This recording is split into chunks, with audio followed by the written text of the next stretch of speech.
Blok klasteri bilan shartnomamiz bor edi. Shunga paxta olib kelgan edim. Viloyat agroinspeksiyasini chaqirib, ular bilan birga ananas tahlillarini ko'rib chiqdik. Tahlildan sizga oldin mana bular 1-2 chiqargan ekan. Biz qaytada tekshirganmiz. Bir-biriga rozimisiz? Roziman. Bo'lgan sharoitda qo'yib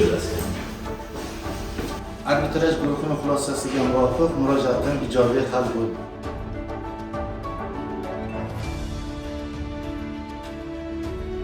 Mavsum boshidan viloyat arbitraj guruhiga 44 ta murojaat kelib tushdi.